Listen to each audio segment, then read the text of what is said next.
Peoples of the internet, and welcome to the Assembly of Nerds podcast. I am your host, Alias, and joining me today is the ever adorable Ellie, the indubitable Matt the reviewer, and the always amazing Austin. So today we are going to start out with a little bit of a love story for you guys. Our participants, Ellie and Austin, are currently boyfriend and girlfriend, and they're going to tell us how that happened. Yes, please do. Well, do you want to start or should I? I think Ellie should start. Okay, when I, first found Austin at on YouTube, when I found his channel, my first thought was actually that this is a really cute guy. As cheesy as that sounds, that was my very first thought. And then, but I obviously thought that, I'm never going to talk to this guy. I shouldn't even think that. And But after a while, we actually got in contact. And over time, I actually started to like him more and more when we started talking more in person.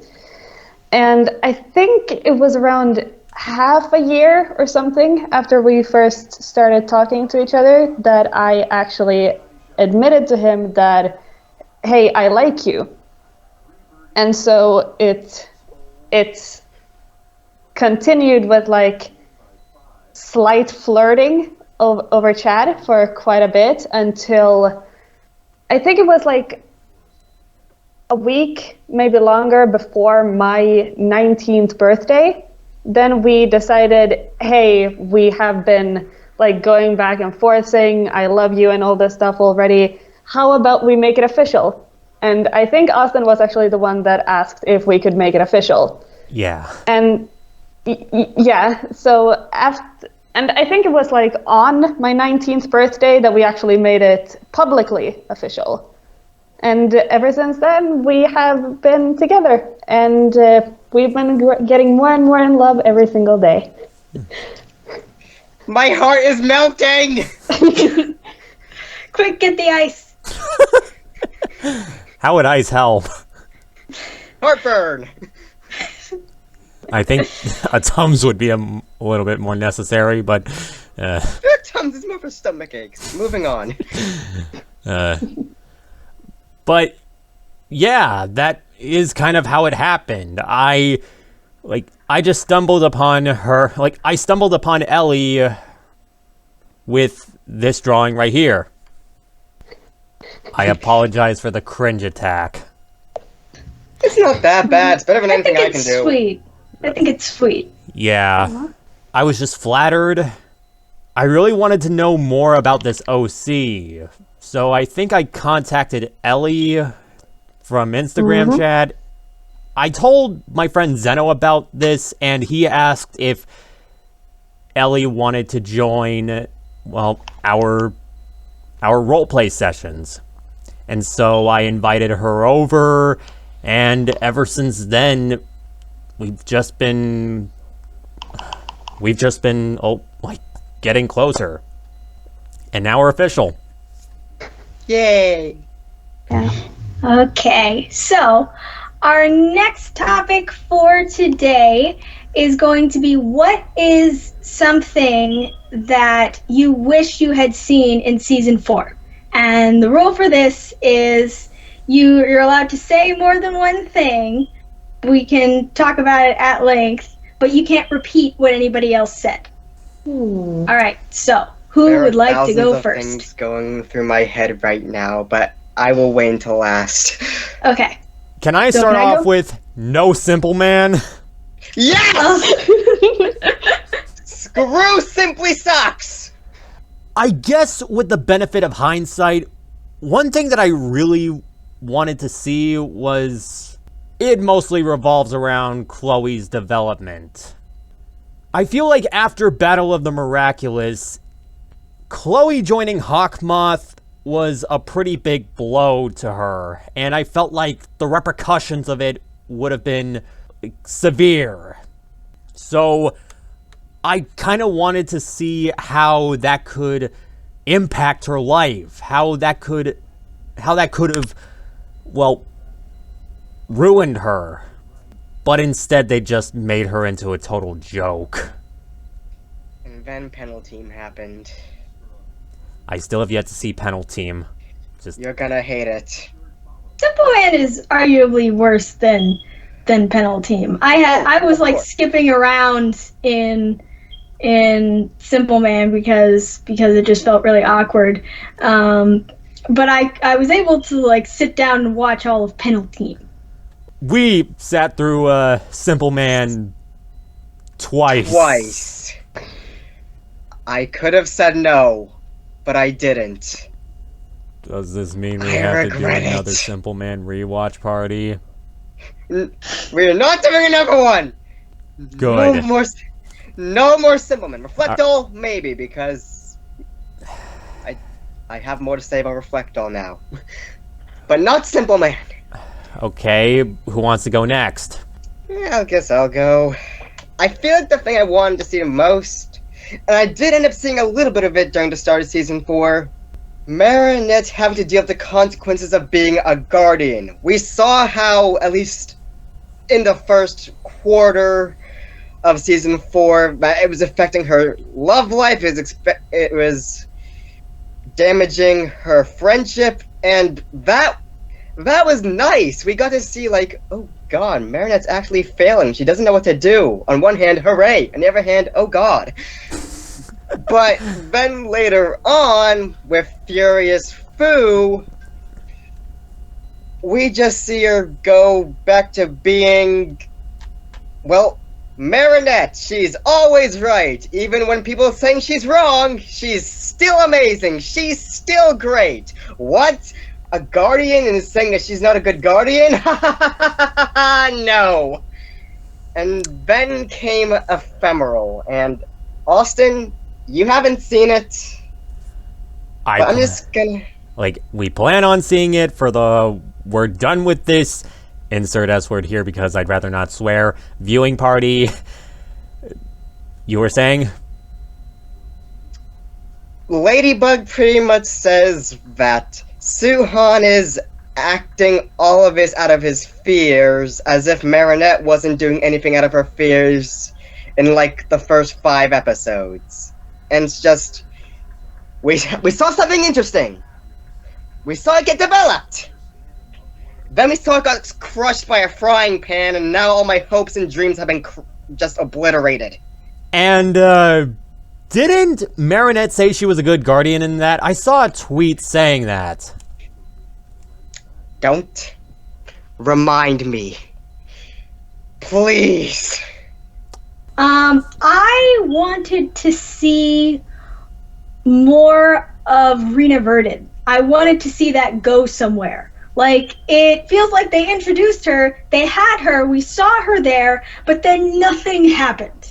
Like, literally nothing happened. Like, she's there, she exists, and then the season finale comes, and suddenly she gets back her Miraculous, and they just dropped that entire potential storyline. Like, I was expecting to see her maybe follow Hawkmoth one day. I was expecting to see her learn something or find out something or have an episode that's like focused on her as Rena Verdon. We had Scarabella, but that wasn't the same. That was kind of focusing on Alia's confidence as a superhero and not like her new role on the team, which is what I wanted to see more of. I also feel like Suhan was a bit of a disappointment because I was expecting him to go and train Ladybug and Cat Noir. I was expecting him to be like a mentor to them. Because in Furious Fu, he has that scene where he's telling them, no, you're doing this wrong, that's not how you do this, blah, blah, blah. And then he literally shows them nothing. Like, he doesn't give Ladybug any advice. He doesn't teach them any special moves or anything about the Miraculous that would be useful to them. He kind of just leaves it up to them. And even though he says he's going to trust her, he doesn't have to leave her alone to do everything. Like, that just seems very unwise, and it did not lead to good consequences. But that's my 2 cents. Okay, Ellie. But what did you want to see in season 4? I would have personally loved to see an episode about Cat Noir being let out of the dark, because I feel like Ladybug has pushed him aside for far too long. Like, he's just like any other holder that she just gives a Miraculous to. I wanted to see them become partners again. And yes, that happens at the end of the season, but I wanted to see it sooner. Yeah, like, sorry to interrupt, but Kuro Neko's a thing, and the whole point of that episode is pretty much having Cat Noir say, you know what, screw it, no, screw you, Ladybug, you had me as a partner, now I'm just a toy, just screw off! Only for him to just screw off, and then get the Cat Miraculous back again, because there's a story point that just went nowhere. Yeah, but I wanted Ladybug to, like, appreciate him without first seeing that she had lost him. Like, yeah. I feel like you really don't appreciate something until you've lost them. Like, yeah, that is a thing, but still, you should still understand that what you have is important. yeah. Okay, so anything else that we wanted to see in season 4? Matt. Shadow Moth! Okay, I like Shadow Moth as a concept. Yeah, like, Hawk Moth is even more powerful. He can now create his own Centimonsters with a completely undamaged Miraculous. So why is he weaker than the original Hawk Moth? Like, the original Hawk Moth, you never, at most, in one episode, Miraculous, we saw someone try to break free from their control. And then Shadow Moth's a thing, and Lady Wi-Fi breaks from his control, Rocketeer breaks from his control, and it's just... There was why? Also Cheelin. Don't remind me of Yikes. But I feel like that's a problem. You introduced him as this major threat, and then he's a weaker threat, and then Simple Man happened, and then I wanted to die. They took an interesting concept and made it into a joke. Where ever heard that before? Reflect all. Yes, Yeah. Austin. Well, another thing I wanted to see, well, like, after really thinking about Penal Team, Miss Hound, Roosterbold, Caprikid, and Minotaurix actually having, well, decent storylines, rather than just being shoved into one episode, only for them to get screwed over in Risk and Strike Back. Well, really, Strike Back, really. Because, like, there is some potential in those stories. It's just that they had to waste them all. Again, I haven't seen Penal Team, but I am fearing for the worst. Yeah, and it's not like they didn't have time. Like, they had several episodes in season 4 that just didn't need to be there, right? Like, Simple Man was one of them. Cheelin, they didn't really need that one. Dearest Family, I would argue they didn't need Dearest Family either, because that didn't add anything to... Also, nothing happened with Rose. Like, Rose got the Pig Miraculous, and then, like, literally nothing. Absolutely nothing. We didn't even see her in the finale. If I were to pick some episodes to give the 4 Miraculous to, I would replace Vesperia's appearance in Queen Banana with Miss Hound, because give Sabrina some characterization early on, because why must we have Vesperia appear in this right after Zoe makes an appearance? That's still stupid in my book. For Minotaurus, maybe we could have had him appear alongside, what is it, Polymouse in Megaleech? Oh yeah, that would have been sweet. Yes, because give Milan and Ivan more screen time together. It's one of my favorite things about Horrificator. We need more of that. As for Rooster Bowl, honestly, penalty team worked. We found out about Mark Lake Soccer. It's not much to go off of, but hey, it's better than nothing. As for who I have lovingly dubbed Tomato Goat, I have no idea.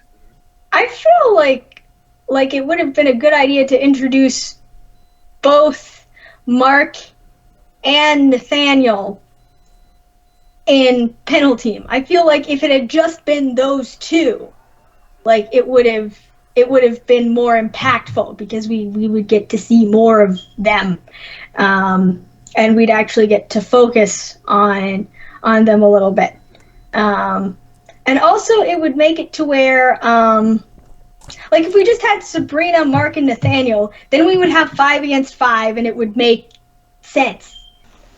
And we would get to actually develop the 3 people we're looking at, even if we don't have that much time. And if Miss Hound is introduced like in Queen Banana, then she already has some development. We can just kind of focus on Mark and Nathaniel a bit more. But yeah, we saw a lot of here's another thing that I thought was really missed out. Group battles. We did not see a ton of group battles. Like the only thing we saw was Penalty Team and then the finale. Every other time we see this huge group, like she's gotten together everybody, but it's like at the beginning of the episode and the fight's already over. And like, why couldn't we see the fight? Like I wanted to see like the gathering of that team, and like I think the closest thing we get to that is kind of ephemeral, but even that battle is like rushed through, right? Like that could have been an entire episode, an episode where it's like, we can't find Cat Noir, we need to get like literally everybody else in order to defeat this one guy, right? That would have been a really interesting episode. And especially because now we can't have them. Like, you would think that they would use as much of the group battles as they could. If they were planning on getting rid of them, they would use, like, as much of these characters as they could and get, like, all of our memeable moments and stuff like that. But they didn't. They just kind of showed us at the end of the fight, which is, like, why? We missed all the action. That's like one of the best parts of the show is the action. Why are we cutting that out? I guess just to focus more on the drama of everything. It's easier to animate. Yeah, that's probably it. Yeah. And with Sam G only having 2 episodes in season 5, I feel like that sentiment's going to be even more true. All right, so for our next topic, what do you want to see in season 5? Well, I feel go ahead, Ellie. I feel like this is a question I've had a really good answer for, but now I don't remember it. Now, I really want to see how Hawkmoth uses the different Miraculous, and I'm hoping if he only uses one at a time, they give like an explanation for it. Like, he's old, he can only handle so many Miraculouses at one time, you know, that would be like a good explanation if they're only going to have him like do the dual metamorphosis one at a time.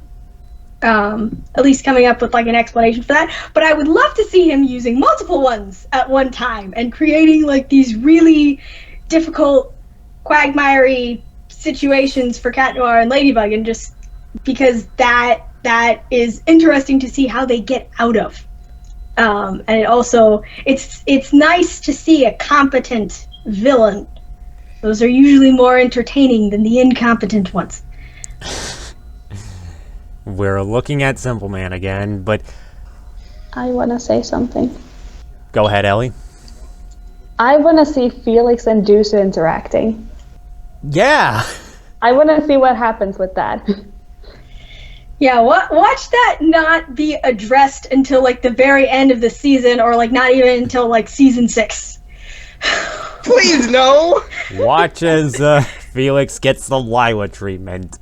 Please, no! Oh, speaking of Lila, I want to see Felix and Lila interact more, right? Oh, yeah.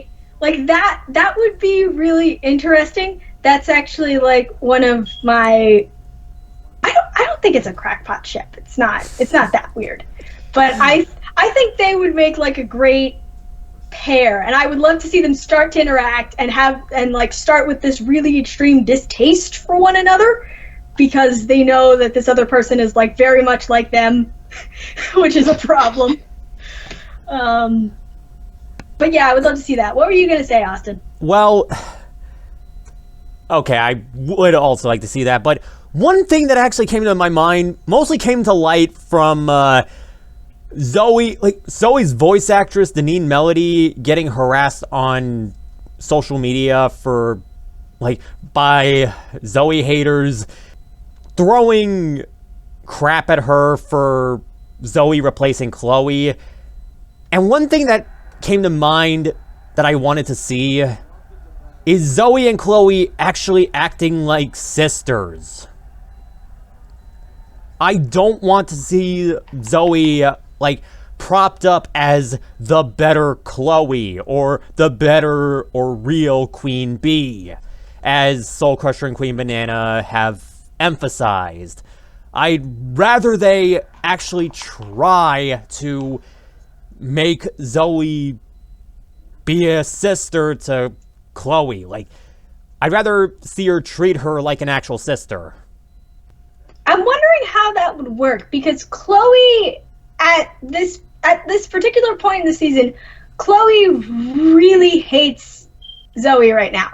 So you would have to introduce something that says, "Hey, Chloe, you need to be a little bit nicer to your sister," and see. It would be interesting to see Chloe try to be nicer to her sister, and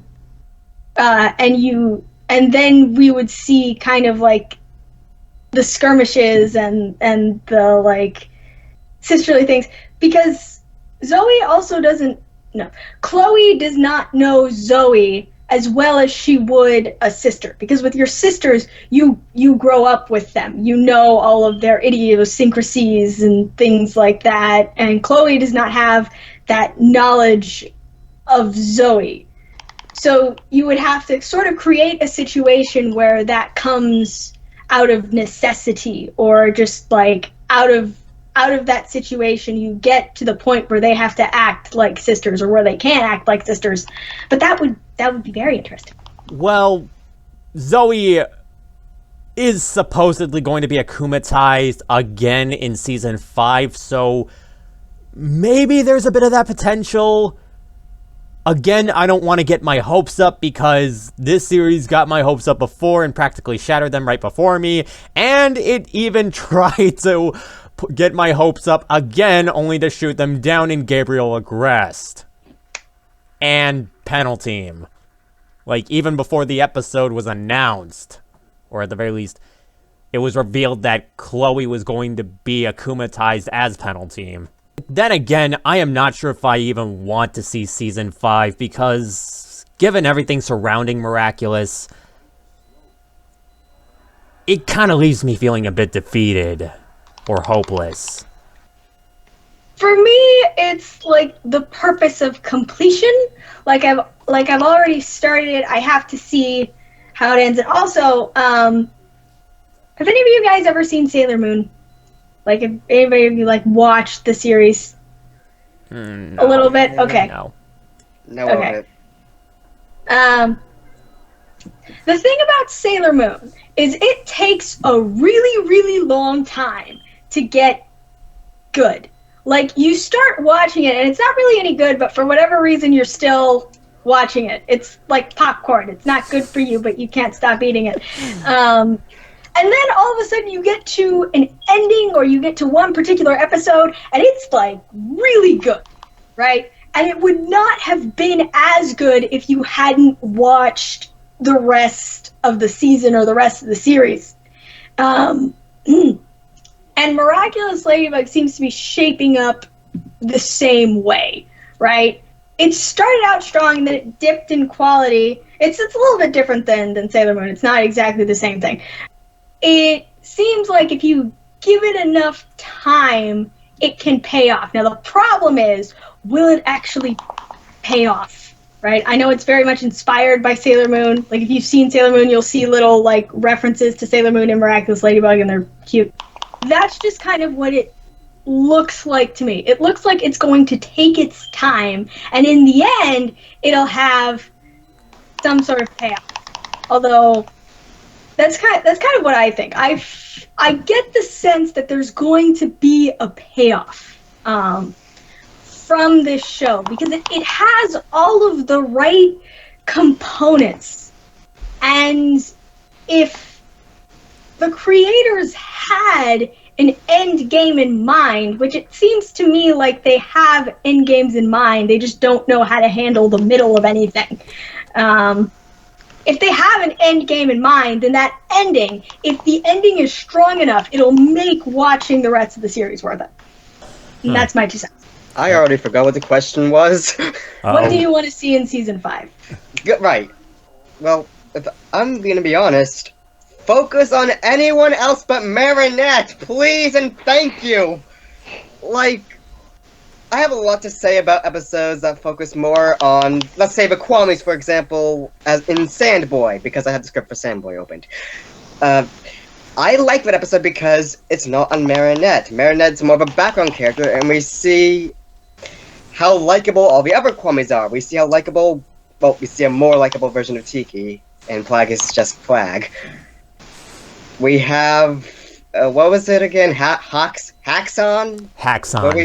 Haxon. Where we have Marinette in the backseat with Olya taking over. That was great. And the thing about world building is that you can have a main character, but if you keep building them up and up and up and up, suddenly they're gonna burst and no one's gonna care about them anymore. And the fans of the show they enjoy to see some of the side characters, like Milet and Ivan, Mark and Nathaniel, sometimes even Sabrina. Sometimes. So, you have all of these side characters. I want them to use them, and not just use them as, oh, hey, here's a Miraculous. Wait, we don't have those anymore. Here, have some plot relevance. I want them to have some focus. I want them to build up on that characterization that they already established. Give more character-focused episodes than action-based, Marinette-based, revealing their identity-based, because we already have way too many more of those! And the less headaches that I get, the better. You can handle a few more. No, I can't! I cannot. I cannot. I'm already sick of the Chloe stuff. I would get sick of the identity stuff. Well, given how Season 5 is gonna be the end of the Aggressed arc, there's gotta be some identities being revealed. I'm pretty sure a lot of the identities were revealed as far back as Optigami. Alright, Optigami, I forget that's an episode. That wasn't an episode where anything was revealed. It was Wishmaker where we started seeing like the mini reveal arcs come into play, like in Gang of Secrets, and then in Wishmaker, and then in Rocketeer. I don't think anyone's identity was revealed in Optigami. It just looked like that might be the case. Well, given, like, I feel like it was more revealed to Natalie and Gabriel, given the fallout of Battle of the Miraculous. In that case, wouldn't Battle of the Miraculous have been when they all knew the identities? Because Miracle Queen was literally just, I shall use my powerful wasp thingies to get all the Miraculous holders together. So, Hawkmoth already knows who everyone is, aside from the new ones of Season 4. Okay, fair point. Still need to watch that, and I dread it. Miracle Queen? Battle of the Miraculous as a whole. Oh, okay. I need to rewatch this entire series because you guys keep referencing episodes and I'm like, what happened in that episode again? I don't remember. So, who do you guys think the real villain of the show is? Marinette! Okay, and why? Okay. I mean, do I even have to explain? Okay. I might have gotten ratioed on Twitter because of that statement. like, I called Marinette a problematic menace to society. And, when I was talking to somebody about it was more so the, I had problems with her obsessiveness, hypocrisy, impulsiveness, and occasional self-confidence. To be fair, with Season 4, she has kind of lightened up, but she still has her moments. Though with the self-confidence part, somebody called me out on this and asked, the girl who struggled with confidence for years isn't allowed to be confident when she finally is encouraged and comfortable with being a hero despite being too afraid to be one at first and feeling overwhelmed constantly. That was kind of a... Fair point. Yeah. And I blamed my low self-esteem causing me to confuse confidence for arrogance. Not to mention, I was more villain over hero. Okay, Matt, what's your reasoning? Well, for one, she's caused more commercializations than Chloe. This is just a fact. Yes! I've counted, I'm pretty sure by the time of Season 3, I'm pretty sure I counted like 23 or 22. For me, it's that sheer amount of arrogance and how she always seems to think that she is in the right, and everyone thinks that she's in the right, because she's not. And for me, it might not be the actual villain of the show, but I just feel like okay, I'm not talking like a physical villain like Hawkmoth. I'm talking about like for the audience, she's the villain. Because she's never called out for mistakes, and when she is, it's in episodes like Chameleon. And which makes her seem like she's in the wrong when she's in the right, and when she's in the wrong, it makes her... Wait. In Chameleon and other episodes like it... When she's in the right, she's in the wrong, and vice versa? Right. It's... Because the show is for kids. Like, that's the target audience. Simple Man has made that sadly clear. Yeah, screw Simple Man. And teaching the kids that it's okay to stalk your crush, it's okay to beat down on someone's hopes and dreams, it's okay to not help someone like Chloe when she was on the right track, and then you said, you know what, no, screw it, she's in danger, hey Kagami, you want the Dragon Miraculous? Even though I already said that you can't use it, here you go. And that's not something you should be teaching kids. You should point out when you're in the wrong. Point is, Marinette should be called out. And she never is, and that's why I consider her the villain. She not only caused more commercializations than anyone else, but she's just a bad role model. Alright, Ellie, what do you think? I personally think Lila is the villain of the show.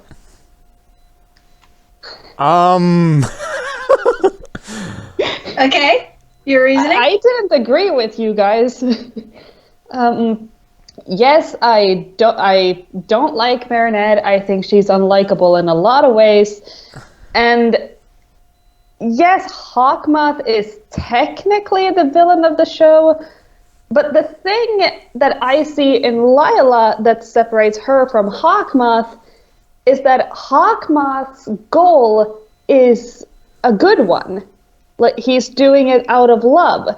Lila only acts on very selfish needs. She doesn't care about anyone else, only about herself.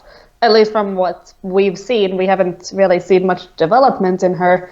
And that's why I think she's somehow the villain of it all. Because she does bad things, and it's not for a good cause. I think they're probably going to try and emphasize Chloe as the real villain of the show.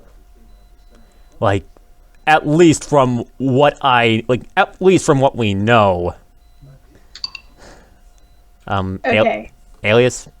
Yeah, so I think that the real villain of the show is the Parisian government. Okay?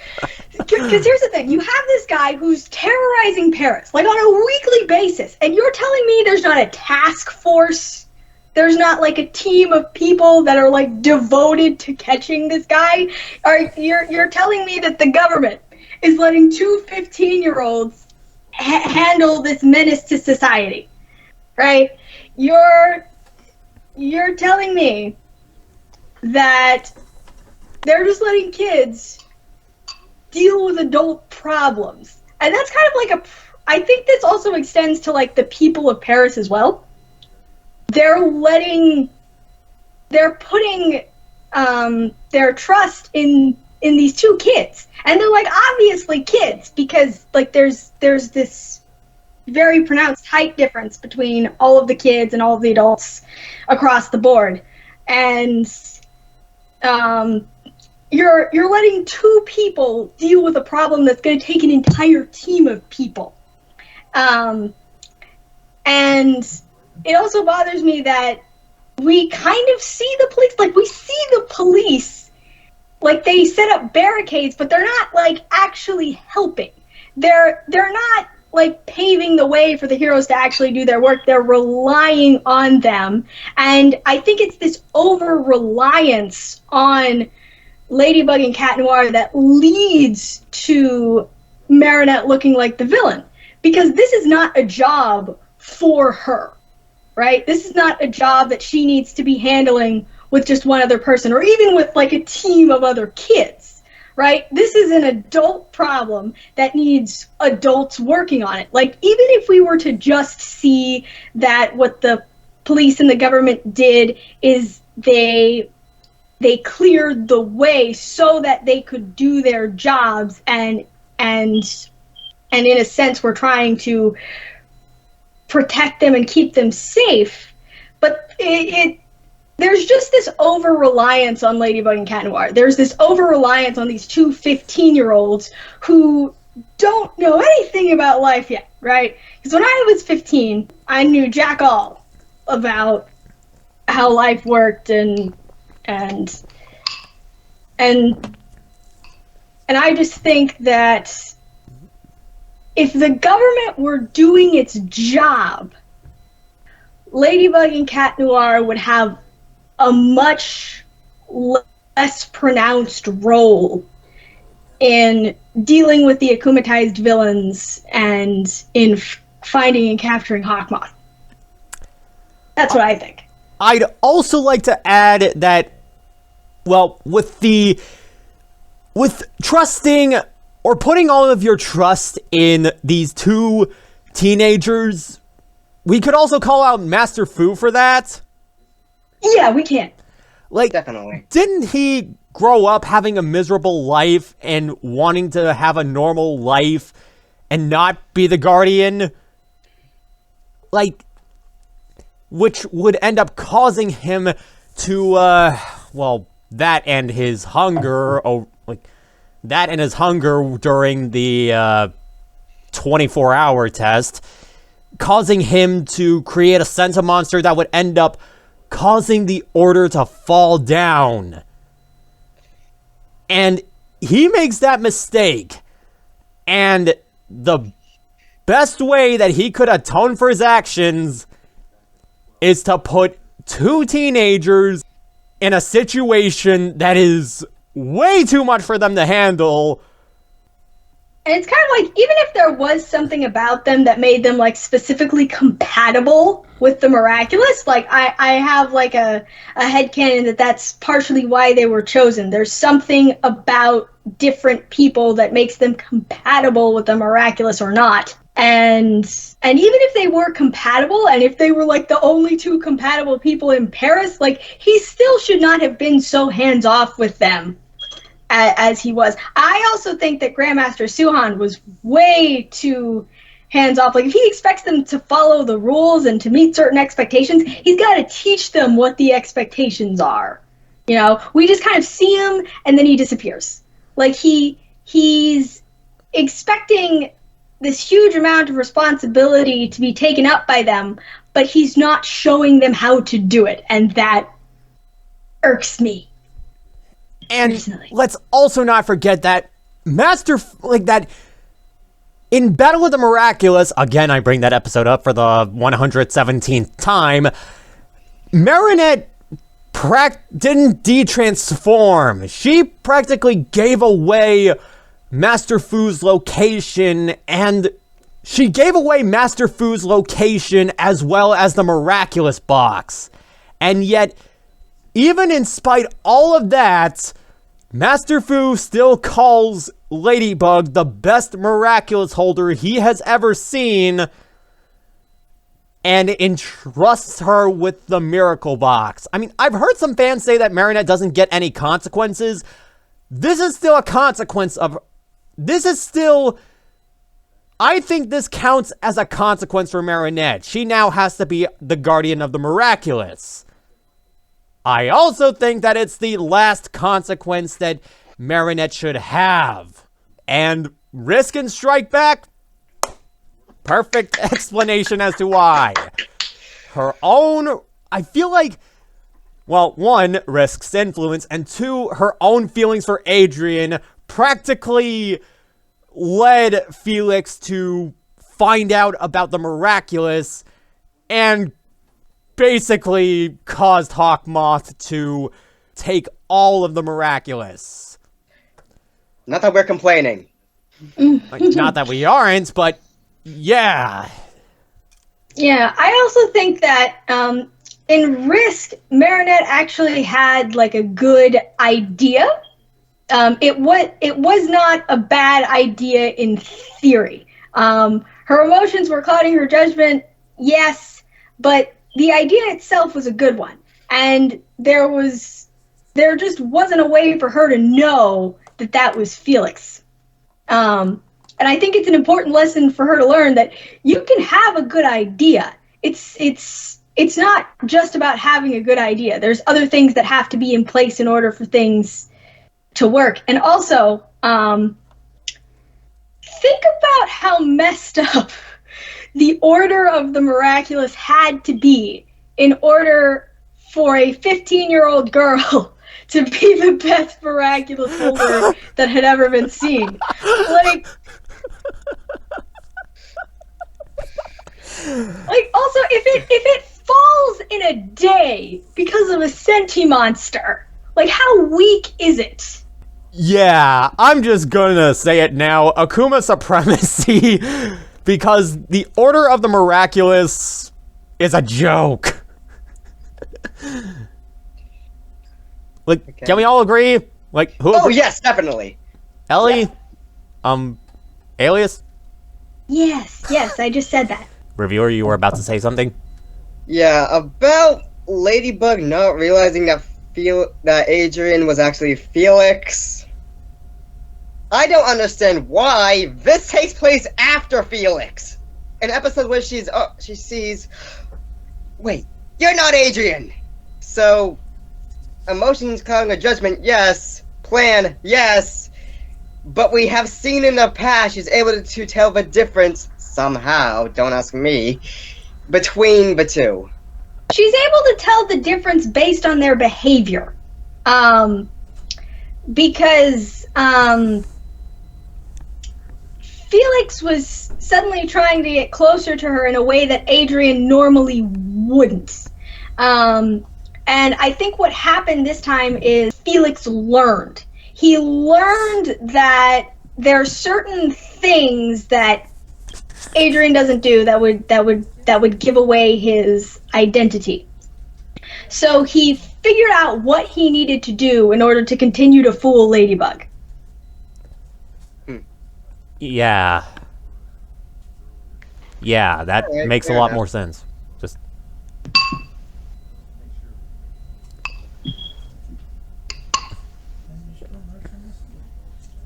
What you eat in there, Ellie? Peaches. Peaches? Yeah, I was hungry. Peaches be good. I can't think about Peaches without thinking about Ice Age. oh. It's been a while since I've even seen Ice Age or Dawn of the Dinosaurs or like I mean, I did see the most recent Ice Age and that fueled my depression. Look at how they Go ahead, Ellie. For me, I grew up watching the Ice Age movies all in Swedish. And in Swedish, her name is not Peaches, it's Kiwi. So I didn't get that connection right away. Wait, who are we talking about? Peaches, Peaches. Manny's daughter in Ice Age. He's introduced in the third Ice Age movie. She's boring. Nostalgia! Yeah, nostalgia. I mean, I've only seen up until the fourth one. I didn't even bother with the fifth one. I don't even know what it was called, but from what I've seen, it was not even worth it. It Let's wasn't. just talk about disappointing movie sequels, shall we? Okay, that's actually a good movie topic. What's the most disappointing movie sequel that you have seen? The Goosebumps 2 movie. What happened in that? I guess I should have specified and why. Okay, so I'm guessing none of you have seen the Goosebumps movie because none of you... I have Okay. seen the first Goosebumps movie, just not the second one. Ah, well, pretty much the plot of the first one for those who haven't seen it. Jack Black plays R.L. Stein. These kids find this teenager and his weak friend, I don't remember his name, he was useless. They go into Jack Black / R.L. Stein's house, Jack Black's house, and they break in, open manuscripts for Goosebumps books. Goosebumps monsters start breaking out, chaos ensues, they try to bring all the monsters back, Slappy is amazing, end of movie. The Goosebumps 2 movie doesn't follow that. It literally just plays out as a regular Goosebumps book. People find a book, they open it, Slappy's a thing, they play with Slappy, Slappy starts going crazy, Slappy is a ventriloquist dummy, I forgot to mention that, I probably should have mentioned that. And that's it. R.L. Stein, Jack Black, R.L. Stein, Jack Black makes an appearance slightly. They throw shade at Stephen King at sometimes. And that's the movie. Going from this extreme nostalgia-filled movie about every single Goosebumps book, which there are over 100 of right now, well, over 200 if I remember correctly, I might be wrong. We get that's a great movie! We get a Halloween special that just plays out as a regular Goosebumps book with decent scenes, and it's just a mess. Don't really good at explaining. I haven't seen it in a while because I don't want to. I enjoy coffee now. Alright, who wants to go next? I can go. Okay.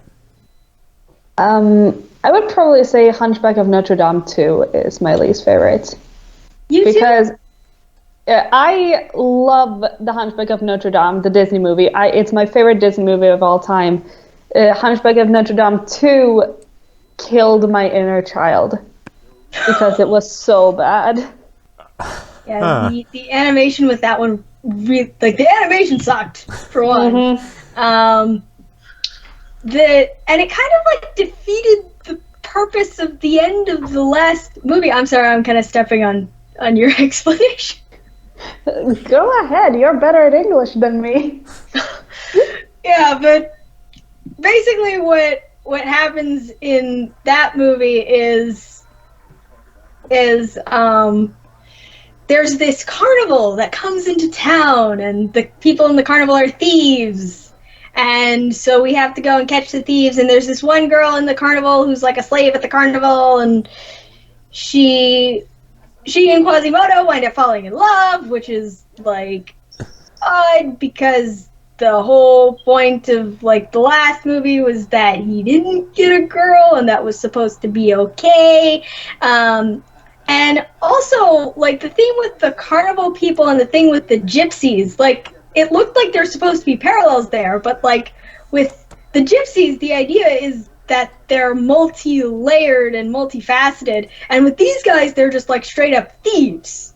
And it's like, and they're like trying to steal the bell of stuff, and it doesn't make sense for them to want to steal the bell. Like, you would think you would just want to take the jewels off of it and just leave the bell there, because then nobody would know that you took anything.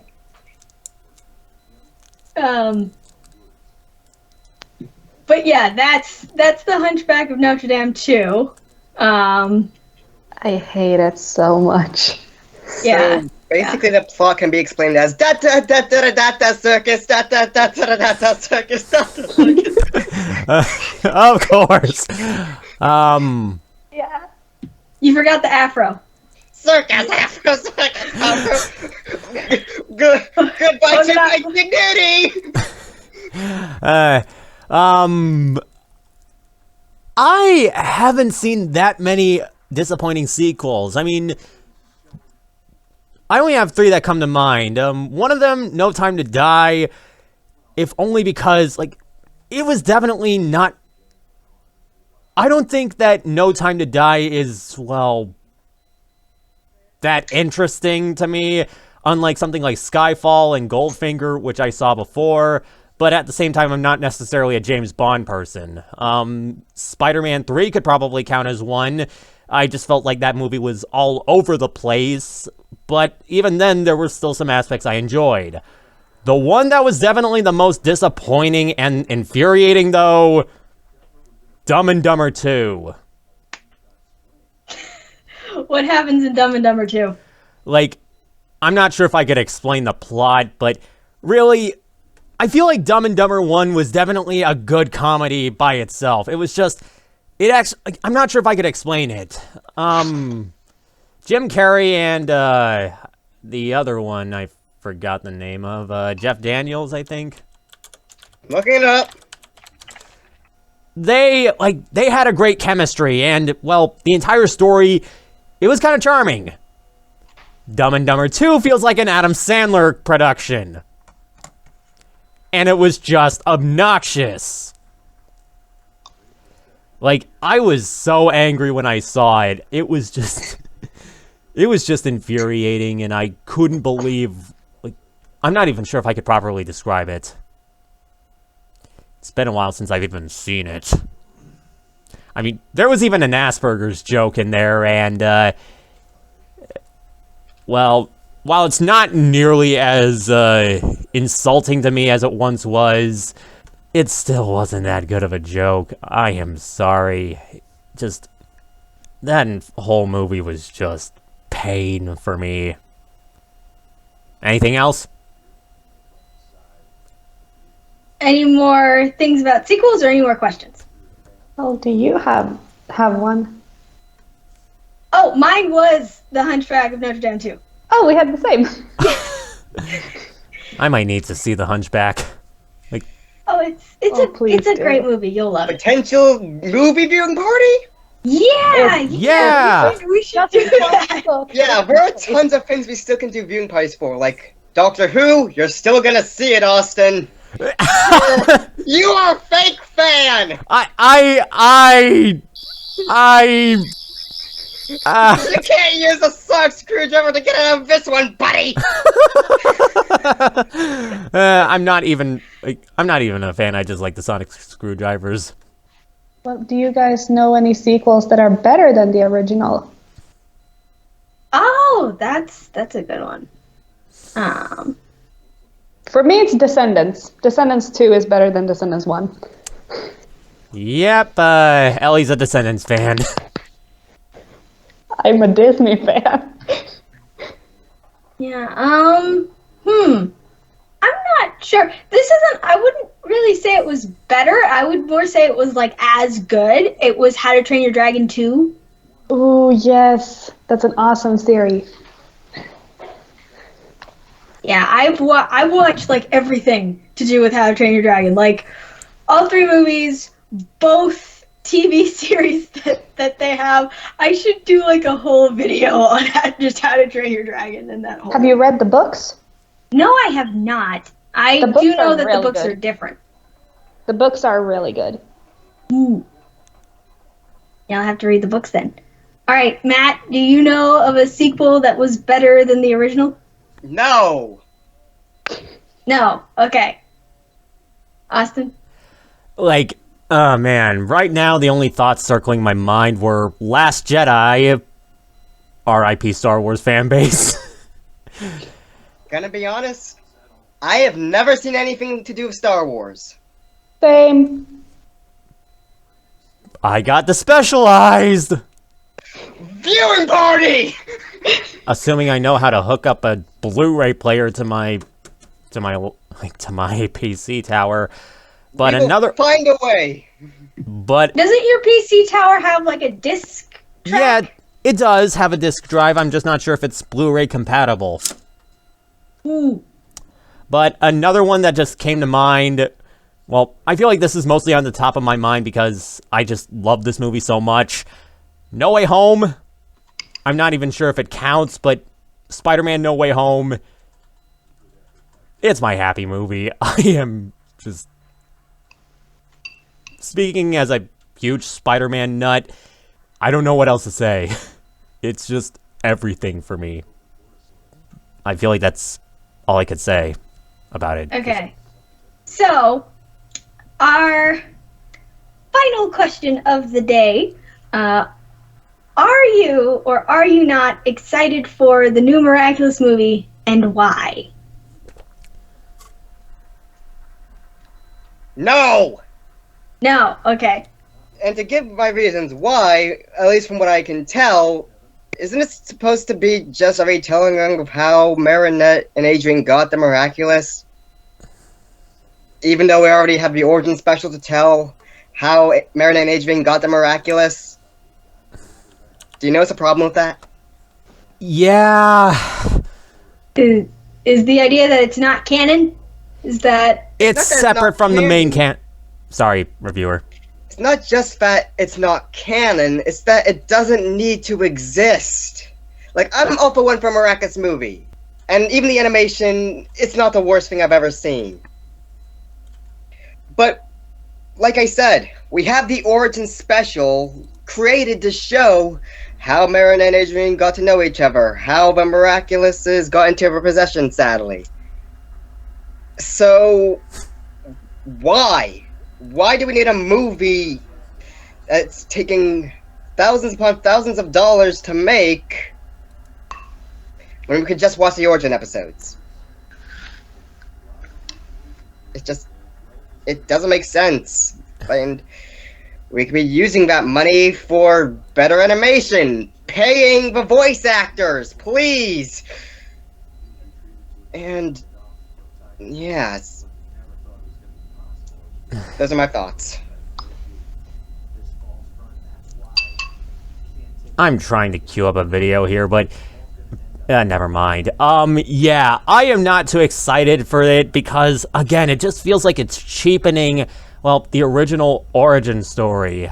Like, we already have origins. Why do we need this? And further, like, it's just Jeremy Zaggs looking at Thomas's own work and just saying, I can do better.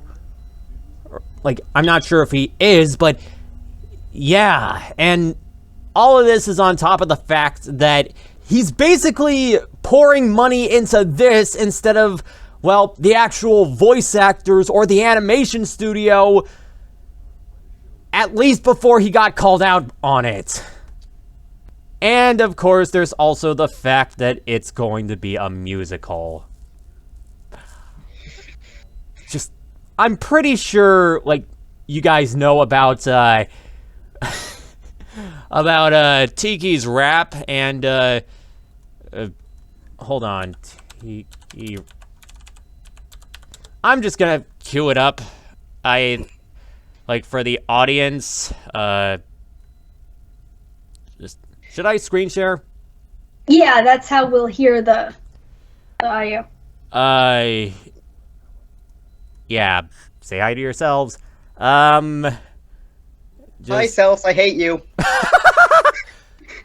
Actually, wait, I think I might have, put it in the actual, thing. Like, You did put it in the chat. It was like a video, like, edited together with you in it. Yeah. I'm not even sure if I... hold on. Yeah, just... this is very deep. Why must we be so talkative? Why must we have friendship? Can't you just, There it is. click on... Yeah, you found it. Hold on, downloads. Sorry for taking a while. Why does it always want to download? Like, why can't it just, like, show the clip? Because this is Skype. Yeah.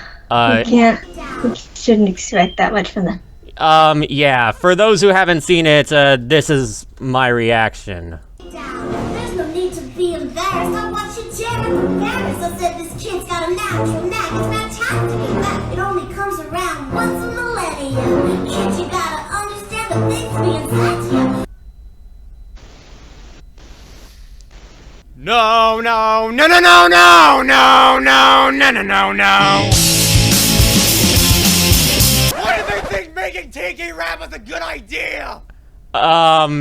Yeah, that's a good question. Why did they decide to when did this decide to become Hamilton? Santa Claus sang and most people hate it. Frightening Gale sang, most people hated it. Most people. I still defend the Christmas special. Oh, same. I have big plans for that. But point is, stop with the singing! Or at the very least, like, and let's not forget Kitty section is a thing. What pity section? I mean, I could definitely give him credit for trying for it, but the entire situation just, like, what? Why? How? I mean, and again, no. Just no. I refuse to accept this. It just, with the animation, it reminds me of one of the live-action Fairly Odd Parents movies, which I will never talk about again. Like, I'm pretty sure at the ending it has poof rapping. I forgot the guy's name, but one of the American Idol judges just as the voice of Poof. Though, speaking of which, have you even seen the reboots of Fairly Odd Parents? Wait, there's a reboot? I thought it was like... Oh, yeah! Yes! Oh, yeah! There is! And it is pure cursed. It's a lot better when they added whatever her name was and Chloe. later. Yeah, Chloe, but, you sure you want to say that? Like, Fairly Odd Parents... For me, it got bad when they added Sparky. Like, at that point, it was just too many people to keep track of, and, like, you didn't have enough time or enough interaction with everybody, and Sparky was just kind of annoying. Yeah, this is just bad. I mean, it's a live action mixed with animation sort of deal. They only got that right with Who Framed Roger Rabbit, damn it! Yeah, that's kind of like the only movie that really excelled. Also, I'm looking it up. look at You have no idea. Like, oh my god, what they did to Timmy Turner. Just. Nope. This makes no sense. No. This is supposed to be Timmy. No. Nope. No. No. Just no. No. This isn't how it's gonna work. This isn't Timmy Turner. Our physical freaking Turner. Okay. Okay, reviewer has just decided to live on the floor.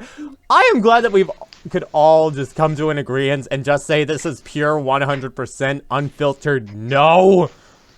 Yes. I'm trying to think of a comparison to make to that, but I can't. Like, it could be like one of the Fred movies, but it doesn't look as cringe, but... Oh my god. I mean... So for those of you who are listening, earlier when Matt was talking, he was doing like a sock puppet hand. Like he was out of the frame and you just saw his hand. I still have the whole OBS thing recorded. What was the last question we asked was Is anybody excited for the Miraculous Awakening movie? Yes. Yes. Okay. Let's get back to Ellie's turn now. It's my turn. I would say both yes and no. No, because of all the things these two boys have said earlier. And yes, because, well, I think there is... first of all, the animation looks incredible. And I'm always a sucker for amazing animation. And also because this is not canon to the show, I feel like there is a lot of creativity that can be made with this, and there's like different ways they can go, and I'm curious to see how they decide to tell the story differently. And it's a musical, and I kind of like musicals. I mean, I'm a fan of the Christmas special after all. Seems like it's 3 out of 4. Okay. Those your thoughts? Yeah. I'm not asking you. I'm not asking you, Matt. I'm asking you. I'm done. You can go with your thoughts. Okay. So I'm excited with like a tiny asterisk.